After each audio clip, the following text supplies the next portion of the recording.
A kú oríire o, ayọ̀ abara tíntín. A kú oríire gbogbo ọmọ kóòtù àjíire òríjìnà ọmọ ọkọ Yorùbá nílé lóko lẹ́yìn odi. A kú àdúró ti ara wa. Àwọn tí wọ́n kó lọ ní Ògbómọ̀ṣọ́ ní Ọ̀yọ́ state wọ́n ti padà fi wọ́n sílẹ̀. Bàbá Tinubu ọmọ ọlọ́dọọdẹ ọmọ ọlọ́dọọdẹ gẹgẹgẹjí.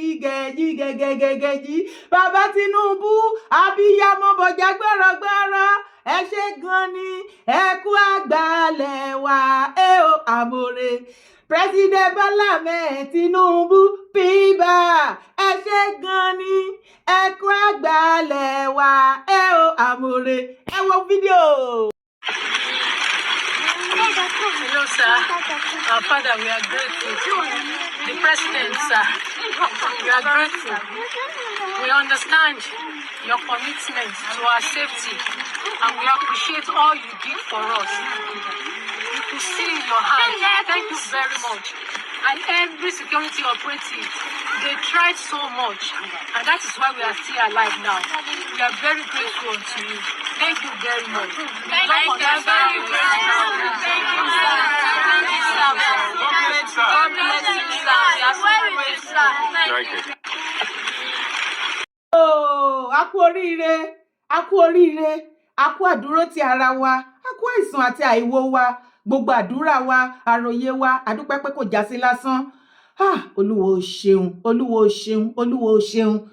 Ọ̀yọ́ abduction. 8 of the kidnappers were arrested while some were killed during the rescue operation. Presidency.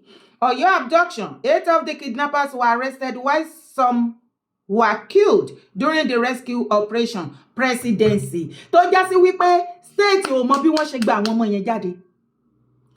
Governor Ṣèyí Mákindé, executive governor Ọ̀yọ́ state, kò ní idea bí information bí wọ́n ṣe rescued àwọn tí wọ́n kó ní Ògbómọ̀ṣọ́ tó wà ní under governor ẹ̀, under leadership ẹ̀.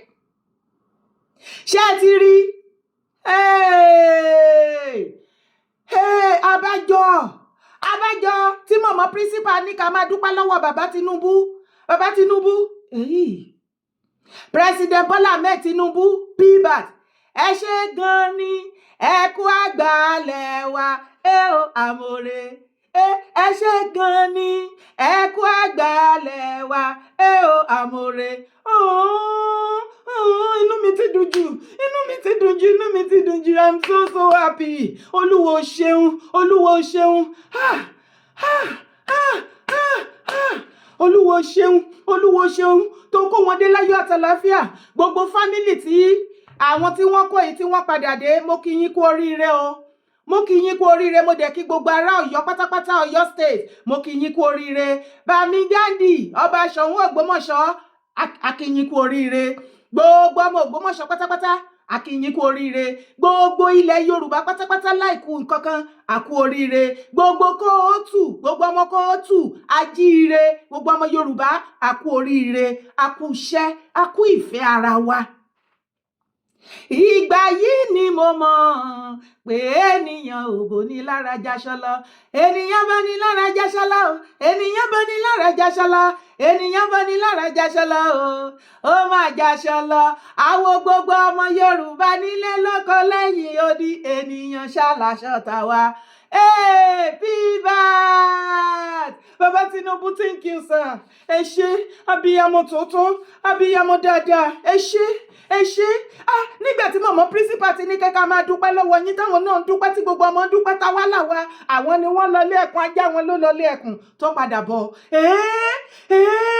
Olúwa ó ṣeun o, bàbá Tinubu, thank you so much.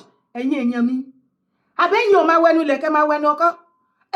Mọ̀mọ́ principal àtàwọn ọmọ wọn ò ní ká dúpẹ́ lọ́wọ́ Ṣèyí Mákindé, the executive governor Ọ̀yọ́ state, tó jẹ́ sí wípé bí wọ́n ṣe rescue àwọn people yìí, Governor Ọ̀yọ́ state ò ní idea, kò mọ kankan pa ẹ̀. Kí wá láǹfààní curfew tó wá gbé jáde? Kàsà.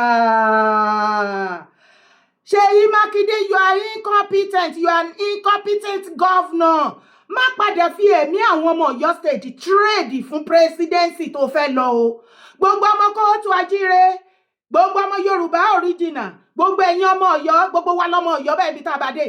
Ẹ jẹ́ kí gbogbo wa lajú kalẹ̀ ká bẹ̀rẹ̀ sí ní monitor Mákindé. Governor Ṣèyí Mákindé of Ọ̀yọ́ State títí tí tẹ́nà ẹ̀ fi máa parí ní next year.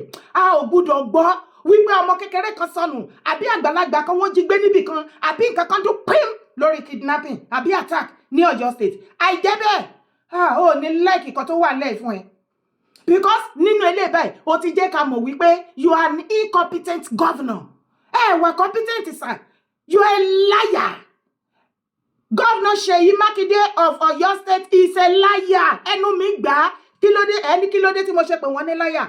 Ṣebí wọ́n sọ fún agbára tí wọ́n kó àwọn people yìí ipe wọ́n ra jet surveillance jet tó máa deliver tó fi máa monitor gbogbo ibi tí wọ́n wà tá fi rescue wọn títí tí àwọn people yìí tó fi gba freedom. Àmàrí jet ó mọ iye fídíò tá ti ṣe ó mọ iye gbogbo àwọn èèyàn tó ti pariwo online. Where is the jet? Where is the jet?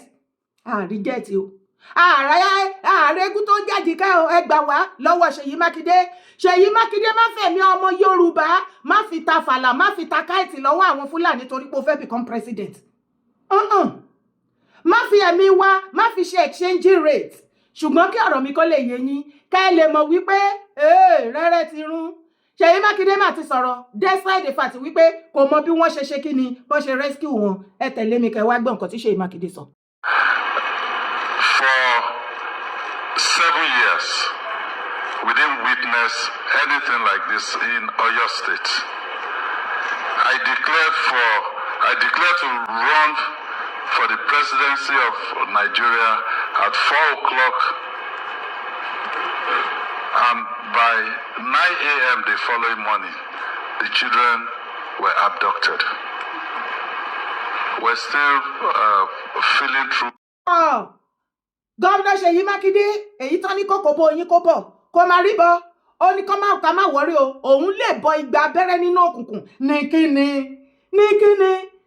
ẹni 7 years 31 bí as Ọ̀yọ́ State governor wọn jíyàn gbé ẹ gbà mí lọ́wọ́ Governor Ṣèyí Mákindé ẹgbẹ́ èèyàn ọmọ Ọ̀yọ́ State ẹbí ẹ wá witness ṣé first time tó máa kọ́kọ́ kidnap ní Ọ̀yọ́ State lélẹ̀ ẹ ṣú ẹ pé Ṣèyí Mákindé wà nù ayé wàhálà ti ṣẹlẹ̀ ó dà pé wọ́n ní kinní kan ti wọlé sí lára o torí tí ò bá jẹ́ bẹ́ẹ̀ báwo ni Ṣèyí Mákindé ṣe sọ wípé 7 years tóun ti ṣe governor lọ́yọ́ State wọn kidnap merely how many hours tó lóun declare pé òun fẹ́ jẹ president ni wọ́n kidnap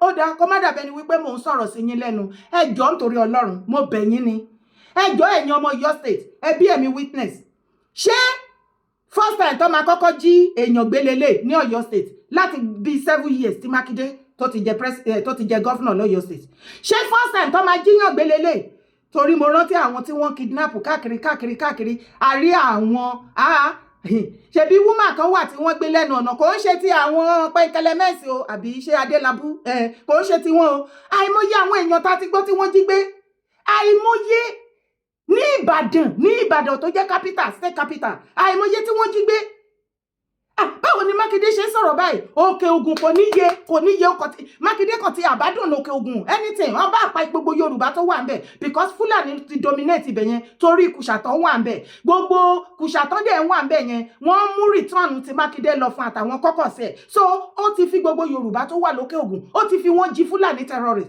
èyí tó bá lè pakọ́pa èyí tó bá jígbé kán jígbé kò kà wọ́n kún àwọn tó ń govern lé lórí àbí kí ló ń jáde lẹ́nu Mákindé ẹ gbà mí ẹ dúró Dara calm down be calming down there ẹ jọ̀ọ́ ẹ̀yin èèyàn mi ó ká mi lára ni ẹ jọ̀ọ́ ṣé Mákindé ń try láti sọ wípé President Bola Ahmed Tinubu náà organize kidnapping àwọn tó kó lọ́yọ́ State tó ń regain freedom ni àbí kí ló ń try láti sọ ń bẹ̀ yẹn ẹ̀yin ọmọ Yorùbá tẹ́ mọ̀ jù mí lọ ẹ jọ̀ọ́ ẹ bá mi fi síbi comment section ṣé Mákindé ń try láti sọ pé bàbá Tinubu ló orchestrated bọ́n ṣe lọ kidnap àwọn people yìí ni torí nǹkan tí mò ń rí nínú ọ̀rọ̀ tó sọ nìyẹn ibẹ̀ ni kọ́kọ́ la tún ìlọ tún tẹ̀lé mi sáré pa.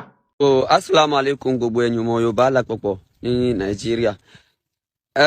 Ọ̀rọ̀ àwọn ọmọ tí wọ́n kidnap ní Ọ̀yọ́ State ń claim pé Fúlàní ni olè Fúlàní ni bandit tó jí wọn gbé kìnìkà jẹ́ kí n sọ fún yín mo fi Ọlọ́run búra tó dá mi àwọn ọmọ tí wọ́n kidnap ní Ògbómọ̀ṣọ́ yẹn mo fi Ọlọ́run búra kò ṣe Fúlàní ló kidnap wọn and then mo rí èlòmíì aláìlọ́pọlọ aláìmọ̀ nǹkan tí ń ṣe tí ní pé àwa tá ń sọ̀rọ̀ ní social media yìí pé àmọ́ gbogbo Fúlàní tí wọ́n máa ń kidnap àwọn èèyàn ṣe bí àwọn àmàgà wọn wèrè ni ẹ ṣé Lagos Ìbàdàn ní Ọ̀ṣun Ògùn ọmọ iye àwọn Yorùbá tí ń jalè ń bẹ ṣé ọmọ gbogbo wọn dá wọn mọ̀ so down ma so tampan sọ̀rọ̀ ẹ ká máa lo làákàyè wa most bọ̀bọ̀ yìí ò làákàyè ò ní làákàyè ló béèrè gbogbo nǹkan tí wọ́n demand kí wọ́n fún wa ṣé Fúlàní kidnapping Fúlàní yóò béèrè hilos mẹ́ta ṣé yóò béèrè kí wọ́n fún ní 1 billion naira kí wọ́n sì lọ send ẹ̀ ní transfer ní Benin pẹ̀lú sefa so níbi tó yẹ kẹ́ ló kọ́ ọpọlọ yín bọ̀ in blame rẹ̀ Yorùbá ò lọ́pọlọ wàláì ẹ̀ lọ́pọlọ tó bá jí gbé ọ lọ́pọlọ ọmọ àlè bàbá yìí tó ń sọ̀rọ̀ yẹn wàláì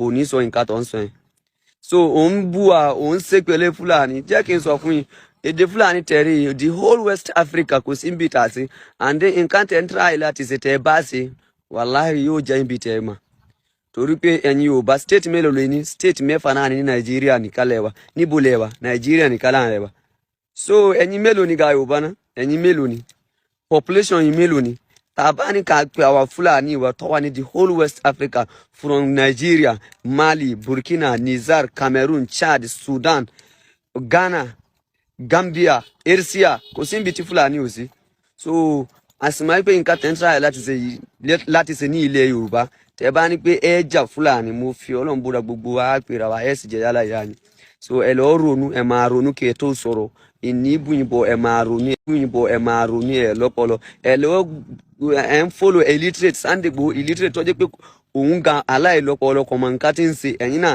tẹ̀ ń wo pé educate ẹ ti wise ẹ ń sọ bí ẹni tí ò lọ́pọlọ so gbogbo ẹ̀yin tẹ̀ ń try rubbish ẹ má try o wàláhì ẹ má try rẹ. ṣe gbólóbù kọ́ máa lè ó ní kò ń ṣe àwọn Fúlàní àwọn kọ́nà jí àwọn tó ń gba freedom sí àwọn kọ́nà jí wọn gbé so Yorùbá ló jí wọn gbé àbí ọwọ́ Ṣèyí Mákindé láti máa béèrè ìgbà táde wá lọ́wọ́ àbọ̀nsìn wọ́n jẹ́ kó yé wa wípé ọwọ́ ba àwọn 8 lára kidnapper àwọn tó kù wọ́n kú bóyá gọ́ọ̀mẹ̀ntì á dẹ̀ jẹ́ ká lè rójú àwọn 8 bóyá Yorùbá wà ń bẹ̀ àbí kìkìdá Yorùbá ni Ṣèyí Mákindé ni kó bọ́ síta kó wá sọ yẹn fún wa ṣùgbọ́n ẹ̀yin èèyàn mi ẹ gbọ́rọ̀ burúkú lẹ́nu ẹ̀yẹ abẹ́yìn ò rí ọmọ olórí burúkú ọmọ tí ò níran tí àwọn grandfather wọn wọ́n pè ní Danfodio tí wọn ò ní ìran tí wọn ò ní history abẹ́yìn ò rí bó ṣe ń bu èpè lù wá lórí kẹ́dẹ̀ máa wá wo agbé wọn léyìn tán wọ́n wá fi ń gé wa jẹ èyí báyìí ẹ rí bó ṣe dàbí èèyàn ẹ wá fi compare àwọn ìran wọn family bàbá ńlá bàbá wọn nínú igbó tó ń gbé nínú igbó ṣẹ́yìn ò kì í rí wọn tó bá kó wọn wá sáàrin ìlú láàrin ọ̀dọ̀ wa ẹ rí bó ṣe máa ń wò ní bí ayé lọ lólóbìrí po bí ẹni pé ayé ó ti ń dorí kodò lójú wọn because wọn ò rí irú life bẹ́ẹ̀ yẹn rí ìgbà tẹ́lẹ̀ ìtàn ti gbé láàrin wa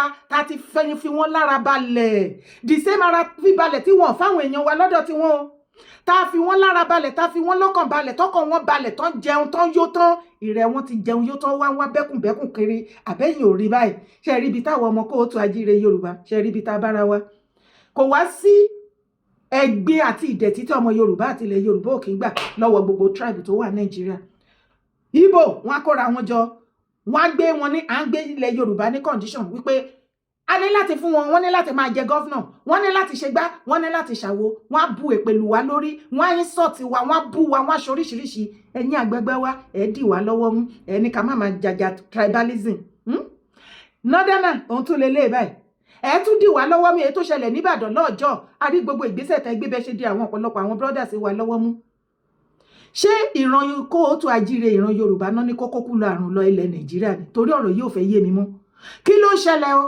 ṣùgbọ́n ó tún ní àwọn nǹkan kan tó sọ ń bẹ̀yẹn ọ̀rọ̀ ńlá ní létí tèmi ó ní kí mélòó ni population àwa Yorùbá tá à ń pariwo ẹ wo bó ṣe bu èpè lé orí ìṣí Sunday Adéyẹmọ Ìgbòho wípé orí ọ̀tá wọn ò pé orí gbogbo àwa Yorùbá orí àrọ́mọdọ́mọ láti ọ̀dọ̀ Danfodio bàbá ńlá bàbá yín dórí Sultan ní ò pé kì í ṣe àwa orí àwọn bàbá ńlá kú bàbá yín àwọn tó represent yín nínú Nàìjíríà orí wọn ti dàrú orí wọn ò pé wọn ti ya wèrè ọmọ ìrankíran ọmọ ajífìtọ̀ màálù wẹ́rí ọmọ ajímùtọ̀ màálù ọmọ abá màálù sùn toyúntoyún wèrè ìran wọn ló fún ló breastfeed ewúrẹ́ àwọn òsín gbogbo ẹranko lásán ẹ̀yin náà máa wò kí irú àwọn ìdẹ̀tí àánú ọ̀bùn àwọn tó rí àwọn ránran yìí kọ́ máa sọ̀rọ̀ sí ìran bàbá ńlá bàbá tèmi ẹgbẹ́ oníyọ̀rọ̀ ó máa ṣe o mo rò wípé ẹgbẹ́ nǹkan tó wí ó ní population wa we have only 6 states ìyẹn ní south west nílẹ̀ Yorùbá 6 states mélòó ni population wa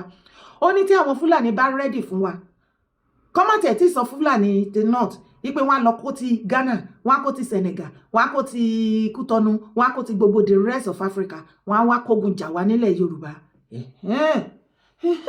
Ó dáa tó jáde lẹ́nu ẹ̀, ọ̀rọ̀ ńlá ni, mo mọ̀ pé ọ̀pọ̀lọpọ̀ wa ò kì í mọ̀rọ̀. Ẹ̀yin àgbààgbà ilẹ̀ Yorùbá, ẹ̀yin àgbààgbà nú ẹ̀sìn, ẹ̀yin kábíyèsí, ó dà pé àwọn gọ́fúnà ilẹ̀ Yorùbá wọn ò tí ì pè yín kán hand over ọ̀rọ̀ insecurity lé yín lọ́wọ́ gọ̀gọ̀gọ̀ lẹ ṣe ń wò wọ́n látọ̀ọ̀kan tí gbogbo ẹ ṣe mẹ́hẹ̀ẹ́. Ṣe fẹ́ dúró di ọjọ́ tí a ní láti provoke wọn o, àbí ẹ mọ̀ ipá kì í kọjá ààyè wọn. Ọjọ́ kan wọ́n kàn dídí wọ́n á jí ní wrong side, wọ́n kàn lè dédé jí wrong side náà ni pé ìran Yorùbá ẹja lọ kógun jà wọ́n. Tó bá ṣíbò wà nílẹ̀ Yorùbá, ẹjọ́ ṣé ìgbà yẹn lẹ ṣẹ̀ṣẹ̀ máa sáré kìtìkìtì kàtàkàtà. Nǹkan ti ṣẹlẹ̀ o ẹ̀yin èèyàn mi, mo sọ yìí mo dúró ná. Mákindé ó mọ bí wọ́n ṣe gba àwọn ọmọ wọ̀nyí o. Ó wá ń rojọ́. Ṣé Mákindé try láti sọ fún wa wípé bàbá Tinubu ló orchestrated bó ṣe lọ kidnap àwọn people yẹn? Ṣé ẹ ráyé? Tó bá jẹ́ bàbá Tinubu ni dẹ̀ kí ló dé tí Mákindé ò ṣe bójú bàbá Tinubu jẹ́ kó allow gbogbo àwọn private security kí wọ́n wọnú Old Ọ̀yọ́ park lọ? Àbí kí lẹni mo wí? Ìgbà tó mọ̀ tó rò wípé bàbá Tinubu ló orchestrated ẹ̀ dẹ̀ ṣe ló yẹ kó wá ọ̀nà tó máa fi dójú tì wọ́n kó allow irú ṣi Sunday Adéyẹmọ Ìgbòho, bàbá ṣe fi Ìgbòho àti ìrù ẹkùn àti every other private security tí wọ́n náà fẹ́ wọ inú Old Ọ̀yọ́ park láti lọ rescue wọn. Kí ló dé tó ṣe allow wọn kan lọ? Káṣírí yẹn lè tú kalẹ̀ mọ́ pé president ló wà nídìí ẹ̀, ṣùgbọ́n ìwọ ló ń dì wọ́n lọ́wọ́ mú, ìwọ ló sọ pé ò gbúdọ̀ rẹ anybody. Nígbà tí ìtara abiyamọ mú ṣe fìgbó tí gbogbo abiyamọ ò jẹ́ kán sùn kan wo, wọ́n láwọn máa fagídí wọbẹ̀ ṣe bó gbé kọ́fíù jáde. Gbogbo ọmọ Yorùbá, mo rò pé ìwọ̀nba àlàyé mi yẹn á ti yé yín. Ẹ jẹ́ àpàdé níbi comment section. Orúkọ tèmi ò yí padà, Yèyé Dára Kowé kó ni mò ń jẹ́. Bá mi like fídíò kó sì bá mi drop comment ẹ̀. Má gbàgbé láti bá mi share. Congratulations to us. Ayọ̀ abara tí ń ta kú oríire, àkùṣẹ́.